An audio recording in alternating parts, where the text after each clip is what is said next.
A mão do volante, a outra no capricho. Eu não jogo mais! Jararaca safada!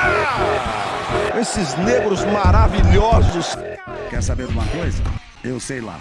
Então vamos lá, galera do Apenas Um Canal, sejam bem-vindos a mais um vídeo. E o vídeo de hoje para nós falarmos sobre as semifinais da Copa do Brasil, que ocorreram ontem, quarta-feira, dia 24. E vamos falar sobre o empate entre Fluminense e Corinthians e também sobre a vitória do Flamengo em cima do São Paulo. Mas para começar, eu já peço de antemão para vocês deixarem um like, inscreverem no canal e compartilhar com os amigos. Vamos rumo aos 600 inscritos aí, ajudar o canal a crescer. Mas enfim, indo diretamente ao ponto, vamos lá para o empate. Começar pelo empate lá no Maracanã, Fluminense e Corinthians. Um jogo que o Fluminense foi melhor que o Corinthians, eu acredito que quase o jogo inteiro. E ainda por cima, no primeiro tempo, foi até equilibrado.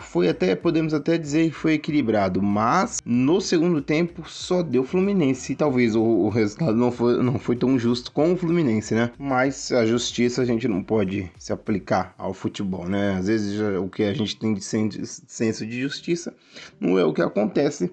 E o Corinthians conseguiu um gol ali no final com o Roger Guedes. O primeiro gol foi logo no começo do jogo, uma falha ali da defesa do Corinthians. O Fagner chega solando, muito pênalti, e o Ganso bate para deslocar o Cássio. Depois o Corinthians empata depois do Nonato errar o passe, claro. A bola chega no Yuri Alberto, que puxa o contra-ataque e dá um ótimo passe para o Renato Augusto empatar. Fluminense sai à frente de novo, depois eu acho que um contra-ataque, novamente a defesa do Corinthians bagunçada.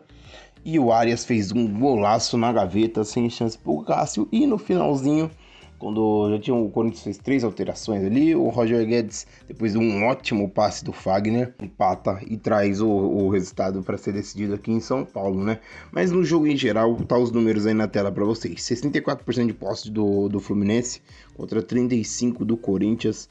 Foram um total de 14 chutes contra 9 do Corinthians. Ao gol foram 5 do Fluminense e 2 chutes ao gol do Corinthians. 2 chutes ao gol, 2 gols. Então um aproveitamento do Corinthians aí bem melhor. Mas para falar do jogo em si, o Fluminense jogou melhor e é isso. O Corinthians não vem conseguindo ter resultados fora de casa. O Corinthians fora de casa não venceu nenhum jogo nessa Copa do Brasil, nem contra a Portuguesa do Rio de Janeiro. Então é um dos pontos aí que até no Brasileirão afeta. Perdeu lá no Castelão, no Fortaleza no Brasileirão, com o time reserva, mas perdeu. E esse vem sendo o dilema do Corinthians fora de casa. O empate, derrota, só tem a força dentro da arena. Mas só se depender da força dentro da arena, não vai conseguir. Por exemplo, numa eventual final. São 2 jogos, você joga só um na arena, mas dependendo de quem vir, se vir um Flamengo mesmo, não vai ser o suficiente. Então quando o técnico Vitor Pereira chegou, ele falou de pressão, de posse de bola, mas geralmente o Corinthians não joga assim, joga mais no pragmatismo, né? Na defesa, esperando uma bola, como foi ontem no Fluminense. Teve um erro de passe por o gol do empate, e uma jogada com saiu até trabalhada do campo de defesa para empatar novamente. Fluminense, né, com área jogando demais, até o Ganso está jogando bem. O Cano ontem não fez uma boa partida, mas deu trabalho pro Cássio. O Cássio fez uma defesaça no segundo tempo, depois de uma cabeçada dele. E do Corinthians, o Cássio novamente salvou o time aí em algumas defesas. O Renato Augusto realmente diferente. Quando ele estava machucado, você via a dificuldade do Corinthians de criar, mas com ele em campo, realmente você vê que é diferente. Ele encontra alguns passes, ele faz algumas jogadas que outros jogadores não têm essa capacidade. Então ele é diferente, ele é o cérebro desse time do Corinthians. E se você for olhar, quando chegou o William, quando chegou o Paulinho, quando chegou o Renato Augusto, o Corinthians, se falou muito de brigar por título, que o time do Corinthians era forte. Os ditos craques, né? Desses craques, o Paulinho tá machucado, vai ficar até a próxima temporada. O William já foi embora, sobra só o Renato Augusto. O Yuri Alberto e o Roger Guedes não é nenhum craque. Então o time do Corinthians, assim, não é também aquele... Se for comparar com os grandes times, fica atrás de Atlético Mineiro, fica atrás de Palmeiras, fica atrás de Flamengo. Dá pra bater de frente ali com o Inter, com com o próprio Fluminense, que inclusive está à frente do Brasileirão. Então um time que assim não tem grandes, tinha grandes estrelas, tem só hoje o Renato Augusto, que é o grande diferencial desse time, diferente do time normal, e aí busca o empate e traz o resultado aqui, como eu digo, a força toda do Corinthians é na arena. Então, para mim, se torna o grande favorito agora em cima do Fluminense. Vamos ver daqui 3 semanas como que vai sair essa semifinal, porque a outra semifinal já está muito bem encaminhada. Flamengo 3, São Paulo 1 no Morumbi. E aí fica difícil o São Paulo ir lá e tentar decidir no Maracanã, porque realmente eu não acredito nisso e eu acho que se alguém vender isso para a torcida do São Paulo, tá vendendo o sonho, né? Realmente, para mim, o Flamengo já é o primeiro finalista, mas falando do jogo de ontem, o São Paulo jogou melhor, tá? Na minha visão, jogou melhor. Não foi o que todos pensavam, que era São Paulo na defesa e o Flamengo com a posse. Muito pelo contrário, o São Paulo pressionou, fez grandes jogadas, teve chance de gol após o gol do Flamengo, com o primeiro gol do Flamengo que foi feito pelo João Gomes, num ótimo passe do Everton Ribeiro, meteu lá na cabeça do João Gomes, e o João Gomes deu uma cabeçada até que firme pro gol. Achei que aquela bola não ia pro gol, acabou que foi. E aí abriu o placar muito cedo, né? No jogo aí aos 12 minutos. Daí eu já pensei, agora abriu a porteira, agora o Flamengo vai deslanchar. Mas não, muito pelo contrário. São Paulo equilibrou, posse, fez frente ao Flamengo, teve chances de empatar, principalmente com aquela pancada do Patrick, com aquela defesaça, aquele desvio do Santos, a bola desviou nele e bateu no travessão. Diferente disso, só pra vocês terem ideia dos números, até que foi equilibrado o jogo, mas o São Paulo pra mim teve assim, pela atitude e por ser um time inferior, jogou melhor, porque, vamos lá, 52% de posse de bola pro São Paulo, 47% de bola pro Flamengo. No total de chutes foram 26 do São Paulo e 7 do Flamengo. Chutes ao gol, 5 do São Paulo e 4 do Flamengo. Dos 4 saíram 3 gols. Assim, teve volume? Teve vontade? Teve raça? Teve, mas só que não tem qualidade.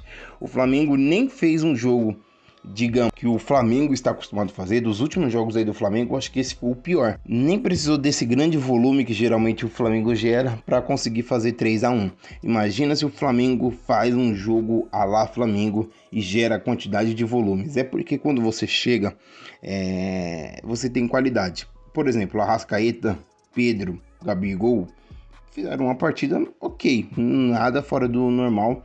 O Arrascaeta até apareceu mais do que o Gabigol e o Pedro até apareceu um pouco mais. O Pedro deixou o Gabigol na cara quando o Gabigol perdeu um gol.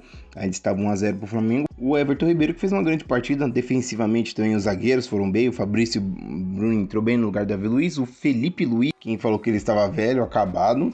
Realmente aquela partida de ontem responde, porque ele fez uma partidaça. Enfim, é a qualidade. O Flamengo nem precisou gerar muito volume, nem precisou gerar um grande volume de jogo para fazer 3-1. Com essa partida abaixo e não com tantos volumes, com tantas chances de gol, o Flamengo já fez 3. Imagina se, por exemplo, o São Paulo vai no Maracanã e gera, por exemplo, 26 chances para o Flamengo. Pode ser que o São Paulo saia sofrendo uma goleada. Mas é o que eu falei, é a qualidade. O São Paulo tem o Caleri, que talvez no Flamengo faria mais gols do que ele já faz, mas ele não conseguiu sozinho lá na frente brigar, ainda mais sem o Luciano, que estava no banco de reserva. Sozinho não dá para você brigar contra a zaga do Flamengo. O Patrick até tentou, já fez uma grande partida.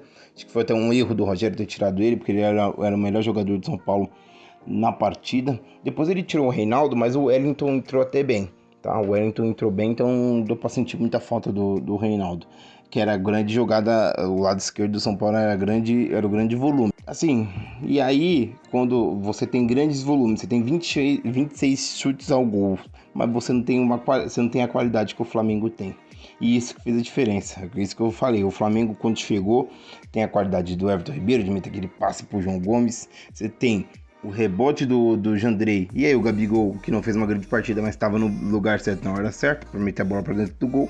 E você tem a qualidade do Arrascaeta quando voltou o jogo, né? O São Paulo acho que estava meio desligado. O Arrascaeta pegou ali a bola, segurou, tocou pro Cebolinha, que fez o seu primeiro gol pelo Flamengo, cortou e bateu uma pancada, um banho de água fria. O São Paulo tinha feito o 2-1, diminuído o placar, a torcida incendiou, parecia que ia empatar, né? Tava dando chance disso, tava criando para isso, para empatar, mas aí vem um banho de água fria com esse 3-1 do Cebolinha. E é isso, o São Paulo teve chance, mas não tem a qualidade que o Flamengo tem.